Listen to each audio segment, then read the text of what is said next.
నమస్తే, welcome to TV9 news. నేను మీ మధు. ఇప్పుడు జగన్ ఉక్కిరి బిక్కిరవుతున్నారా? ముప్పేట దాడిలో ఊపిరి సలపని టెన్షన్ కి గురవుతున్నారా? కోటలో రాజును కొట్టాలంటే ముందుగా సైన్యాన్ని కొట్టాలి. ఆ తర్వాత సైన్యాధిపతి, మంత్రి, తనకు అండదండలుగా ఉన్న రాజప్రసాదంలోని వ్యూహకర్తలను కొట్టాలి. 5 నెలల క్రితం రాష్ట్రంలో అధికారంలోకి వచ్చిన కూటమి ప్రభుత్వం ఇప్పుడు అదే పని చేస్తుంది. ఏపీలో అసలు ఏం జరుగుతుంది? ఇప్పుడు జరుగుతున్న పరిణామాలు ఏం చెబుతున్నాయి? జగన్ అనే టార్గెట్ ను ఛేదించాలంటే ముందుగా ఆయన వీర విధేయుల సంగతి చూడాలి. జగన్ మీద దోమ వారిందన్న కోపంతో తమపైకి రాళ్లు విసిరిన వారి సంగతి చూడాలి. సోషల్ మీడియా సమావేశాల వేదికగా తమపై పచ్చి బూతుల పురాణం చదివిన వారి పని పట్టాలి. ఇప్పుడు కూటమి ప్రభుత్వం అదే చేస్తుంది. రెడ్ బుక్ ఓపెన్ చేసి ఒక్కొక్క పేజీ తిరిగేస్తుంది. మాజీ ఎంపీ నందిగం సురేష్ జైలులో ఉన్నారు. రాజకీయాలకు సెలవంటూ పోసాని కృష్ణమురళి ఓ నమస్కారం పెట్టేశారు. రామ్ గోపాల్ వర్మ పోలీసులకు చిక్కకుండా తిరుగుతున్నారు. తప్పైపోయింది క్షమించమంటూ శ్రీరెడ్డి బ్రాతింలాడుతోంది. కూటమికి కావాల్సింది కూడా ఇదే. జగన్ తరపున ఉండి కూటమిపై విరుచుకుపడ్డ మోసగాలందరి నైతిక స్థైర్యాన్ని దెబ్బతీయాలి. జగన్ సీఎంగా ఉన్న 5 ఏళ్లు అన్ని తానే వెలిగి సకల శాఖ మంత్రిగా పేరుగాంచిన సజ్జల రామకృష్ణారెడ్డిని చంద్రబాబు సర్కార్ టార్గెట్ చేసిందని వైఎస్ఆర్సీపీ ఆరోపిస్తుంది.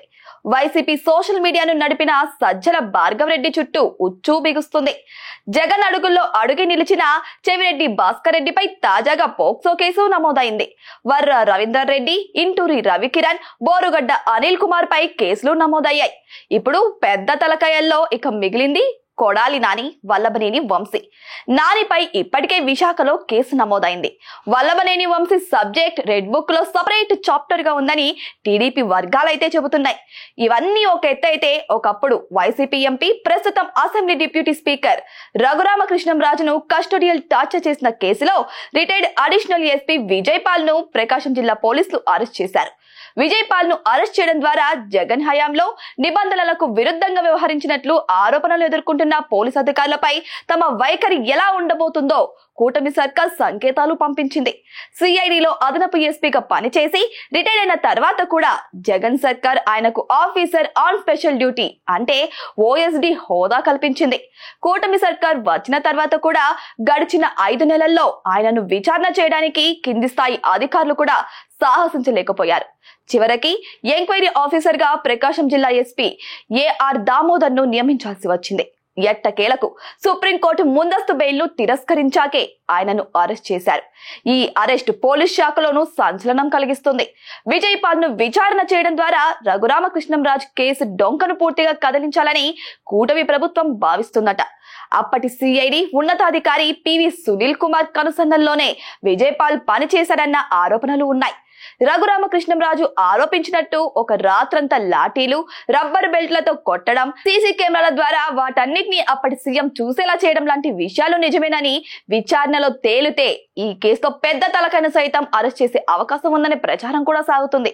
అదే జరిగితే అప్పటి సిఐడి చీఫ్ సునీల్ కుమార్ కు ఇబ్బందులు తప్పకపోవచ్చు అంటున్నారు. ఇదిలా ఉంటే ప్రపంచ వ్యాప్తంగా మార్మోగుతున్న అదానీ ఆర్థిక కుంభకోణం కేసులో జగన్ పై ఆరోపణలు వచ్చాయి. ఈ కేసును ఎలా డీల్ చేయాలనే విషయంలో కూటమి ప్రభుత్వం మల్లగుల్లాలు పడుతుంది. విద్యుత్ ఒప్పందాల కోసం 4 రాష్ట్రాలకు అదానీ భారీగా లంచాలు ఇచ్చినట్లు అమెరికా ఆరోపించింది. ఏపీ ప్రభుత్వంతో విద్యుత్ ఒప్పందాల కోసం అదానీ ఏకంగా 1750 కోట్లను జగన్ కు లంచంగా ఇచ్చినట్లు ఆరోపణలు వినిపిస్తున్నాయి.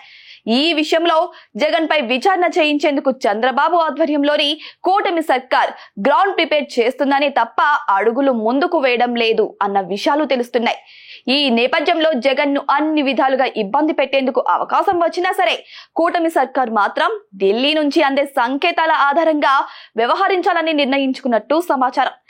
ఏదేమైనా జగన్ ఉక్కిరి బిక్కిరి అయ్యేలా ముప్పేట దాడి చేసేందుకు కూటమి సర్కార్ సిద్ధమైంది. ఇప్పుడు మరింత స్పీడ్ పెంచింది. మరి చంద్రబాబు అధికార చాతుర్యాన్ని, అష్ట దిగ్బంధాన్ని తట్టుకొని జగన్ నిలబడగలుగుతారా? పార్టీ పునాదులు దెబ్బతీయకుండా కాపాడుకోగలుగుతారా? White and say.